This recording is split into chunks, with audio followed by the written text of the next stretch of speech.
Wisp Sports Radio, the voice of women in sport. Hello and thanks for downloading Beyond the Balls. You're listening to our 7th episode. Beyond the Balls is a co-production between Women's Sport Australia and Wisp Sports.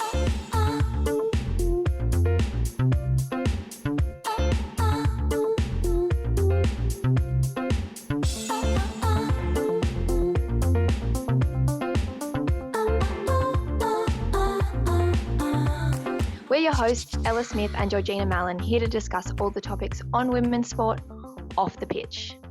Hey Georgina, how are you? It's been a while. I know it has. I'm good. How are you?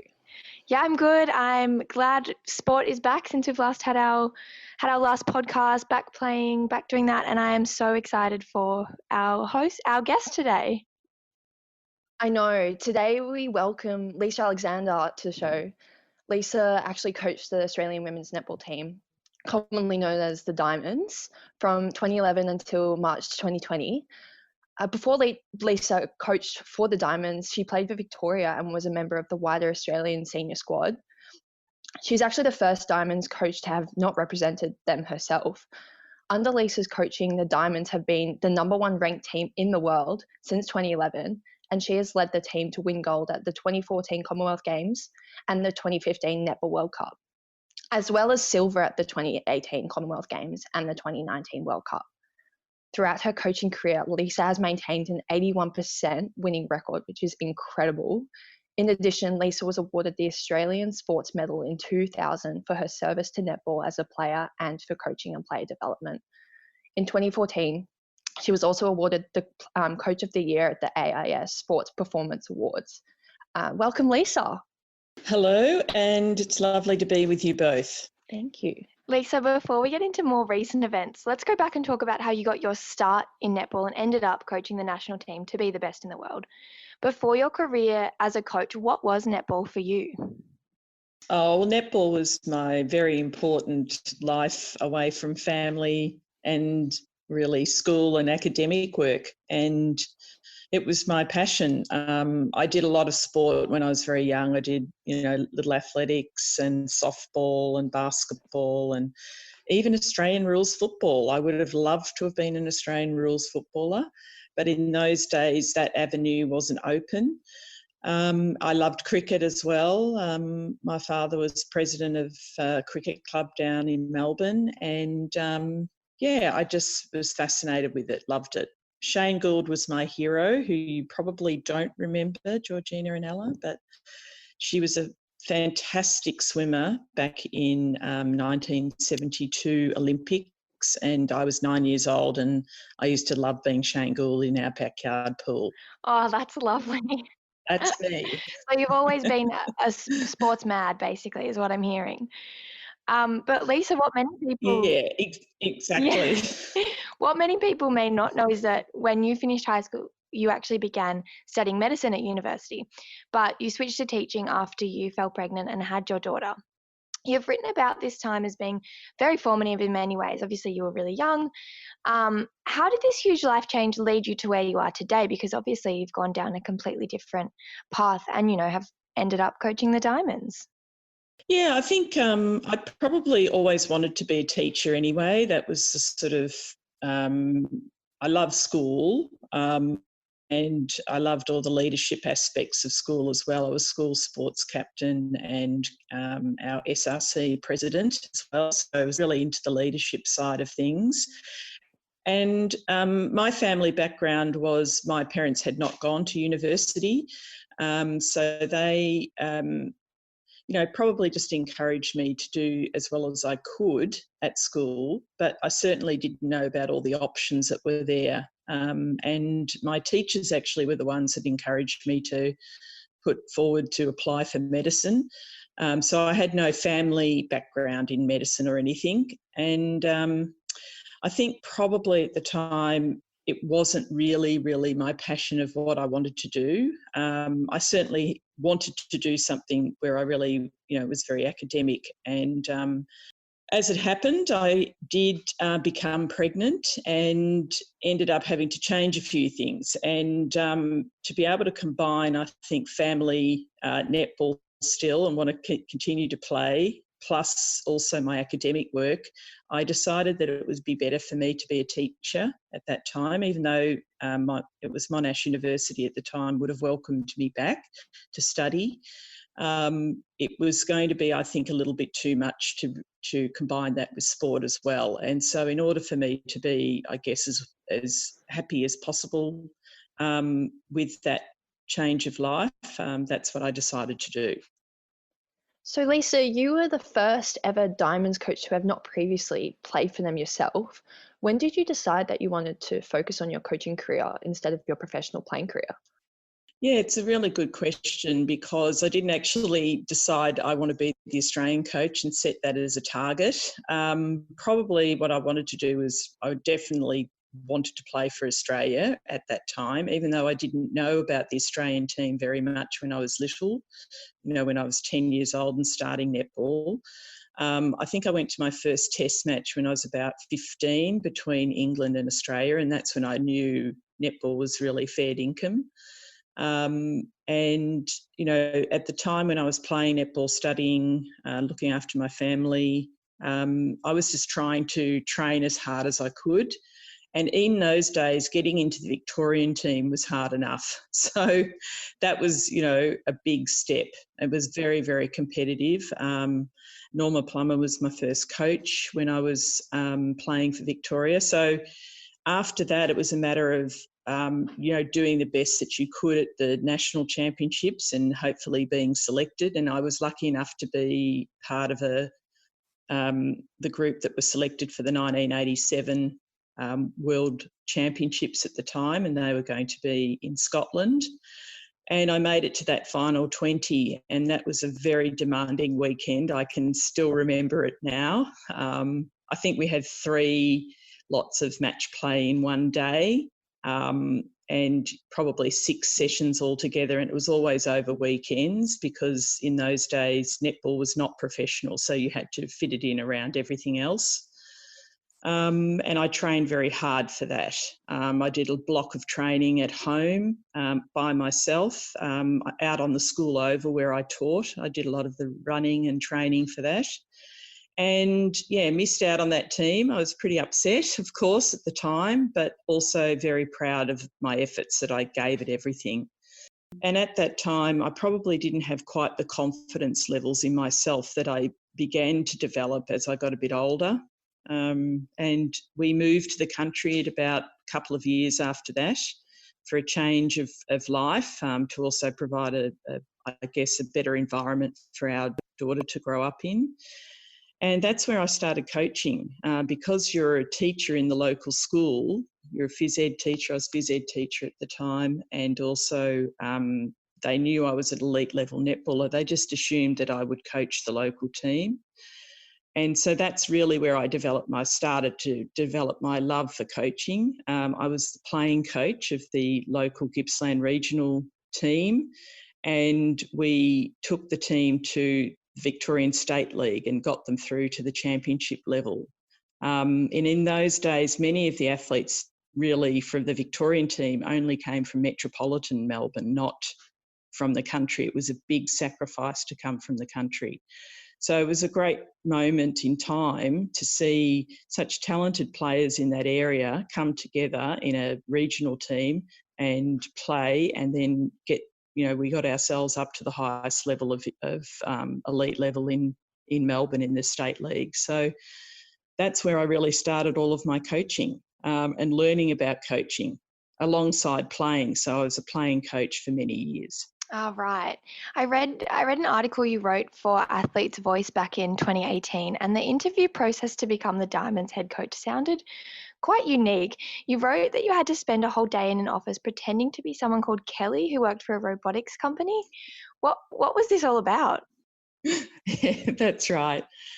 Look, a lot of elite coaches at that time, particularly through Darlene Harrison, who's actually still at the Australian Institute of Sport running the performance leadership and coaching part of the Australian Institute of Sport, many coaches around the world had been through this process of sorting out what it took to be the best and to be an elite level coach. So they'd come up with this program with a human resource company at the time to really test people out and to see the areas that they were strong in and the areas that they needed to do some work in.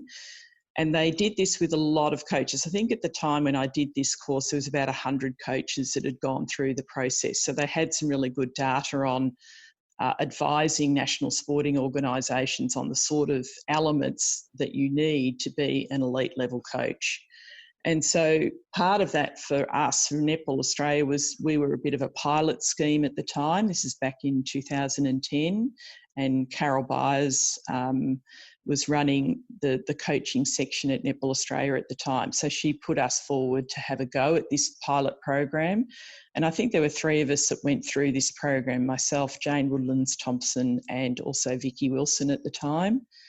And yeah, part of it was, as well as completing numerous psychological questionnaires and so forth, we had to do this whole day of role playing, and we had psychologists coming in. They were the actors with us, and we got filmed and recorded, and it went through this whole process of a report coming out at the end, which gave you feedback on the areas that you needed to get better in.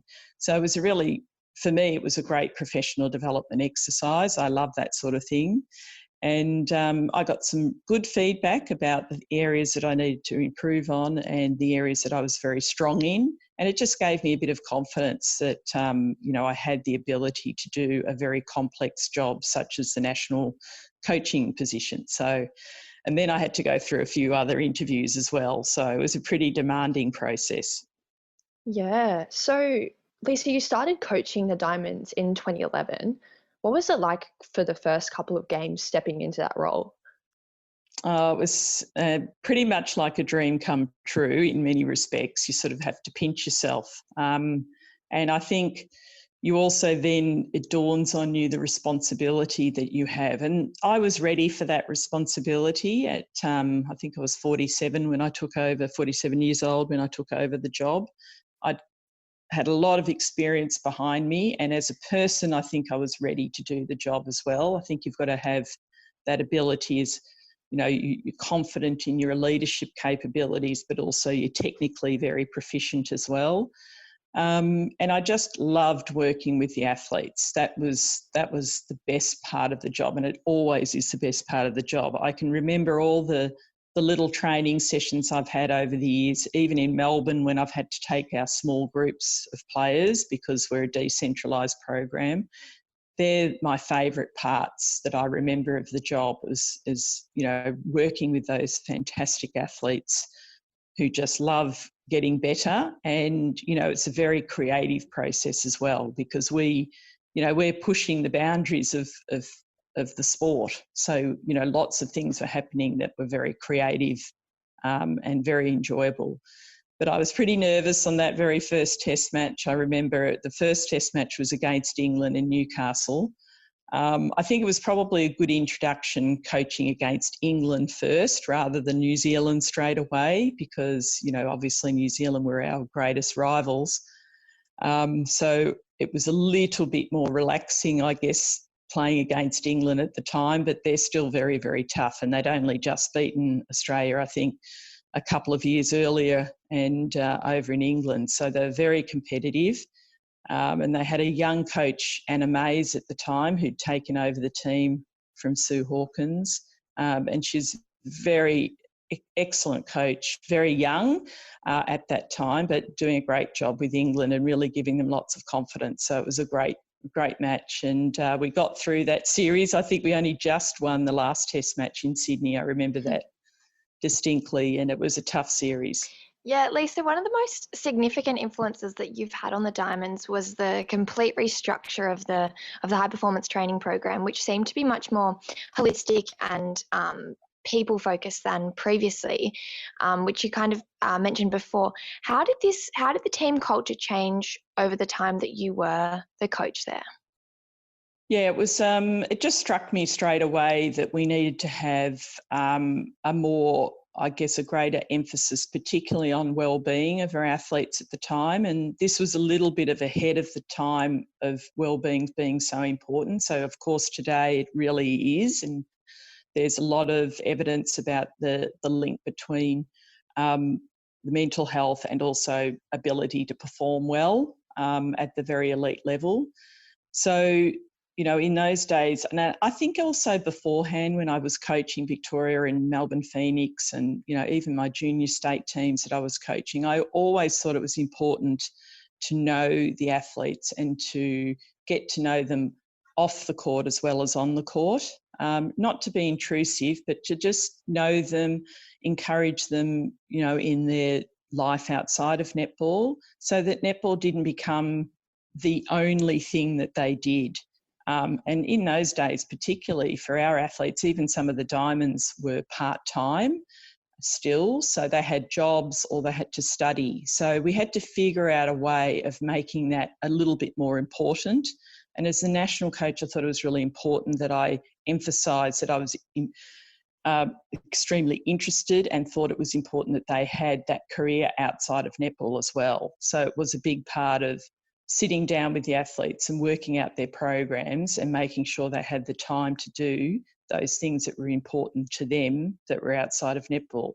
It also took the pressure off them a little bit to know that, you know, they could go to netball and not have to worry about their off-court stuff, that their coach understood that they had a life outside of netball, and all we wanted to do then was to be able to concentrate on the time that we had together as athletes in a program on being the very best we could be.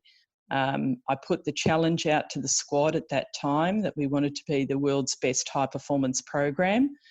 And I think I said by 2015 at that time. But really that's what we were trying to do. We wanted to be the very best professionally trained, doing everything possible to be number one in the world. And we used to compare ourselves to, you know, teams like the All Blacks at the time. Because they were such a, you know, winning program. We wanted to be that sort of program that had sustained success, that was world number one and won all the tournaments. And you have to work hard to do that. So that was a very clear vision of what I set at the start. And you have to follow through with all the details of the program after that. Yeah, I agree. When the Diamonds competed at the 2019 World Cup, there was a significant amount of pressure on you and the team to win. And unfortunately, the New Zealand Ferns beat the Diamonds by just 1 point in the final, which would have been incredibly frustrating. Over the course of your 8-year contract, have you always felt the pressure to win every single game as you did last year? Oh, yes, definitely. You know, that's the thing. In Australian netball, it's expected that you win. I think that's, you know, been the history of our sport, and that's what part of the work we did on the team culture at the very start when I came in was to understand and really respect and honour the past of how fantastic all our netball athletes had been. And I remember when Margie Caldo came into our team as an assistant coach, you know, it was really important for her to tell the story of what she'd achieved. She was a mother who went away to, you know, a world championships and left her 2 kids at home and was captain of her country. And, you know, they won. They actually had a 3-way tie, but it still counted as a win.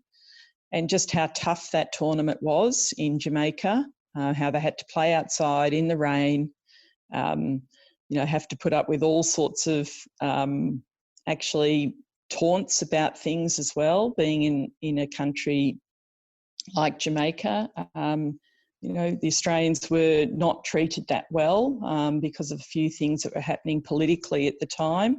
So all of these things are really important to educate the current generation about.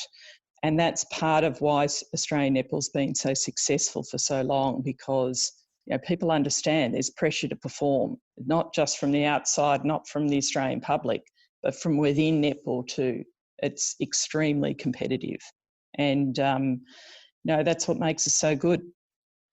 Yeah, so despite you had an amazing 81% winning record with the Diamonds earlier this year, it was announced that your contract wouldn't be renewed. And Netball Australia CEO Marnie Fechner saying there was an appetite for change heading into 2021. How did you react to the news, and how do you react to it now that it's been a few months?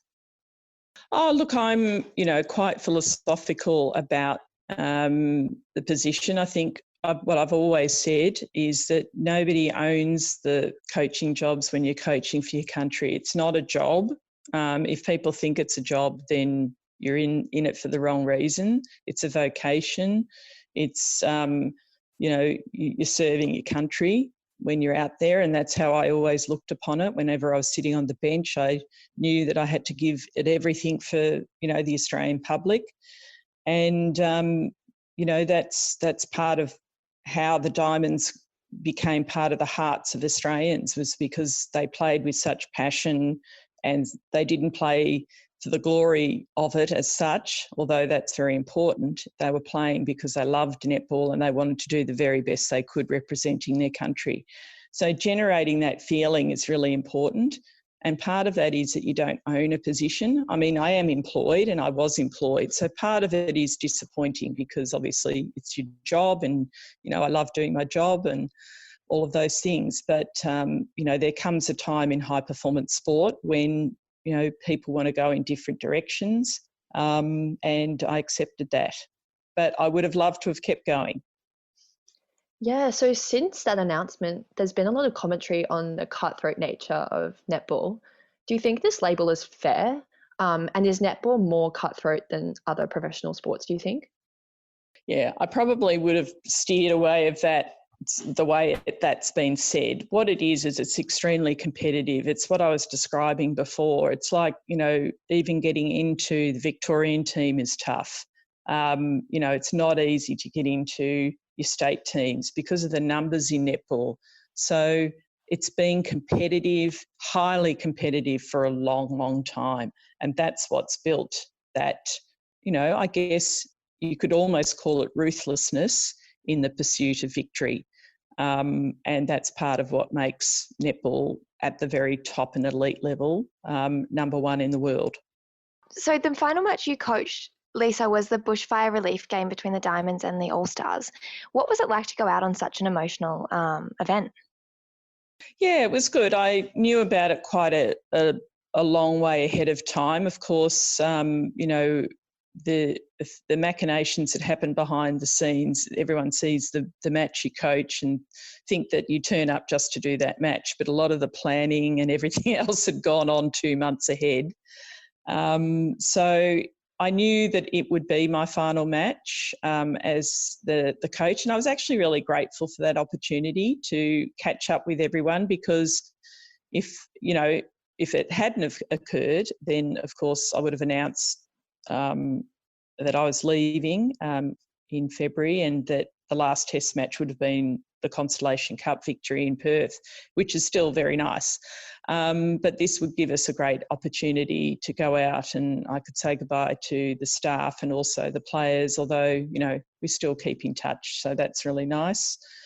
And it was a great day. It was for a great cause. Everyone was behind it. Everyone gave up their time, and it had a really good feel about it, particularly being in Sydney. I think it's my favourite place to coach. Sounds weird, but I'm a Victorian from Melbourne, but Sydney is a great connection for me, particularly, when we won in 2015 at the World Cup. So it's a great venue. The crowd were just ecstatic, and the players did a magnificent job on that day.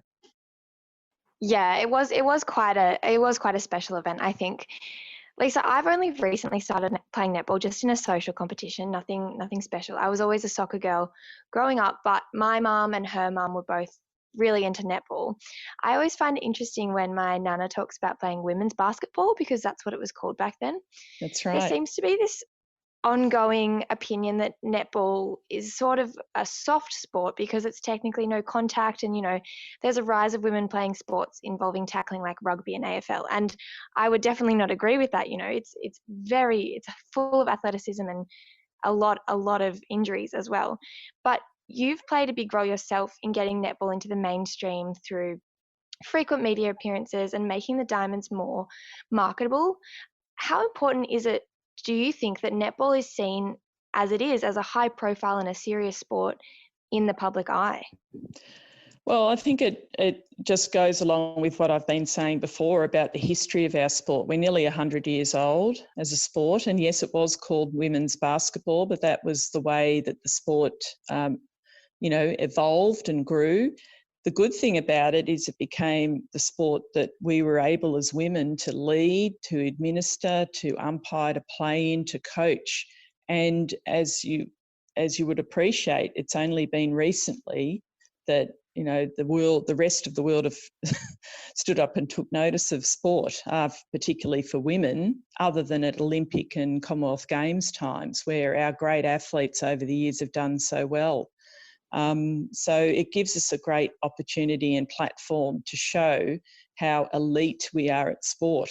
And, I like to think of sport as sport. Being a PE teacher, I've taught boys and girls sport and physical activity, and I think it's important for both sexes to be doing that physical activity.